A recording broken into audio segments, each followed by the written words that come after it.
আসসালামু আলাইকুম এভরিওয়ান, কেমন আছেন সবাই? আশা করি আল্লাহর অশেষ রহমতে আপনারা সবাই ভালো আছেন।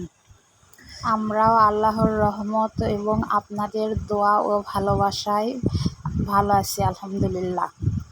সকালবেলা ঘুম থেকে উঠেই দেখি ঝুম বৃষ্টি হচ্ছে, তাই ঠিক করলাম আজকে খিচুড়ি খাবো। সকালবেলা ঘুম থেকে ওঠার পরে হাত মুখ ধুয়ে ফ্রেশ হয়ে আমার এক গ্লাস পানি খেতেই হবে। এটা আমার ছোটবেলা থেকেই অভ্যাস। চলুন পানি খাওয়া শেষ করে খিচুড়ি রান্নার তোড়জোড় শুরু করি।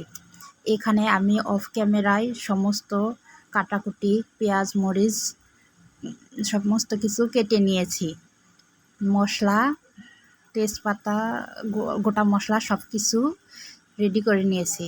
ছোলা আগে থেকেই সেদ্ধ করে ফ্রিজে রাখা ছিল, ওইটাও বের করে নিয়েছি। এখানে আমি চাল ডাল একসঙ্গে ভালোভাবে ধুয়ে নিচ্ছি। মাছ ভাজি করব, তাই ফ্রিজ থেকে বাটা মাছটাও বের করে ভিজিয়ে রেখেছি। আমি খিচুড়ি রান্না করলে আগে মশলার সাথে চাল ডালটা চুলাতে কিছুক্ষণ ভেজে নিই। তারপর রাইস কুকারে পানি গরম করে নিয়ে তাতে চাল ডালটা ঢেলে দেই। এতে করে আমার কাছে খিচুড়ি রান্নাটা সহজ মনে হয়। আপনারা চাইলে একদিন এই খিচুড়ি রান্নাটা আপনাদের সাথে শেয়ার করব। যদি এইভাবে খিচুড়ি রান্না দেখতে চান তাহলে কমেন্টে জানাবেন। কাছে এবং দূরে যে যেখান থেকে এখন পর্যন্ত আমার ভিডিওটি দেখছেন, প্লিজ ভিডিওটি ভালো লাগলে একটি লাইক করে দেবেন। আপনার একটি লাইক আমার ভিডিওটা অন্যদের কাছে পৌঁছাতে সাহায্য করবে।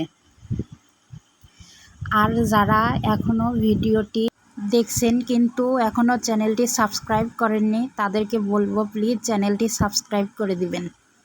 এতে করে আমি ভিডিও আপলোড দেওয়া মাত্র আপনাদের কাছে পৌঁছে যাবে।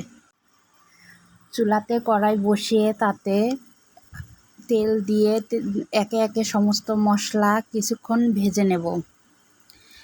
এরপর এই ভাজা মশলার সাথে চাল ডাল দিয়ে দেব।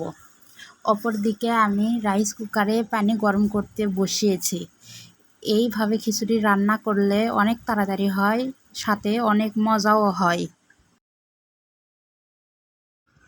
আপনারা কে কোথা থেকে ভিডিওটি দেখছেন কমেন্টে জানাবেন। আপনাদের এই ভালো ভালো কমেন্ট আমাকে আরও কাজের প্রতি উৎসাহী করে তোলে।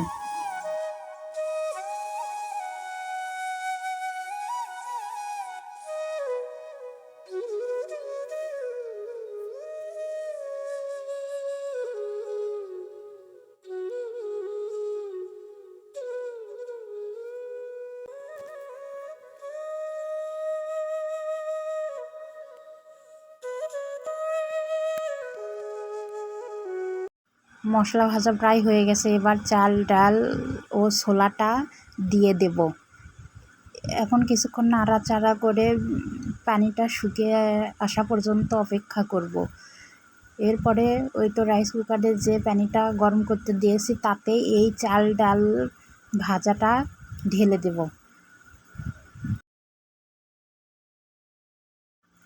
ওইদিকে খিচুড়ি হতে থাক, আমি এইদিকে দুপুরের জন্য তরকারিটা রান্না করে নিই।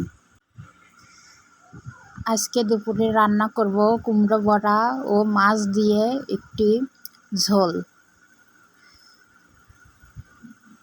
কুমড়ো বড়াগুলো ও মাছগুলো ভেজে নিয়েছি, টমেটো কেটে নিয়েছি। আর এই দেখে খিচুড়িটা আমার অলরেডি হয়ে গেছে। এই হলো খিচুড়ির ফাইনাল লুক। খিচুড়ি দিয়ে খাওয়ার জন্য আমি অন্যদিকে চুলায় বেগুন ভাজা বসিয়েছি। তো যাই হোক, ভিডিওটাই কেমন হয়েছে অবশ্যই আমাকে জানাবেন।